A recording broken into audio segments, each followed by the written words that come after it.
Just over 6 weeks now until voters head to the polls, and now the El Paso County Clerk's Office is making sure voters who are who they said they were when they registered.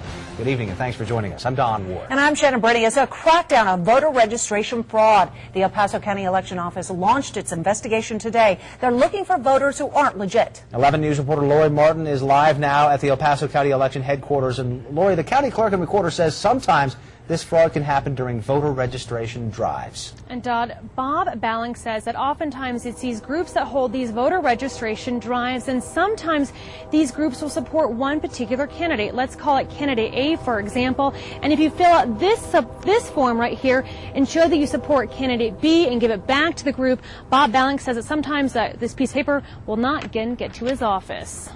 Look at that. Fake names, fake driver's license numbers, fake addresses on voter registration forms.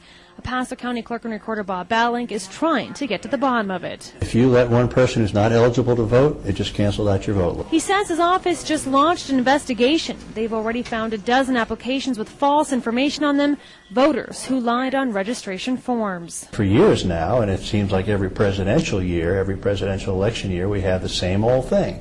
A bunch of very radical, liberal voter registration drives come up, and we find instances of fraud, and then we prosecute them. Register to vote? I am. Cameron Lezik works for a nonprofit, he says, trying to get residents to register on the streets. Our quota, like what we're expected to get, is 10 a day. But Clerk and Recorder Balling says if you want to register to vote, come to his office directly. Within the last 20 minutes, I've had 2 calls of people who say they registered to vote outside of a Walmart and they haven't received any information from our office. And sure enough, they signed up with voter registration drives outside of a store. Making sure each voter is who they say they are. That's what Bob Balling will do until the November election.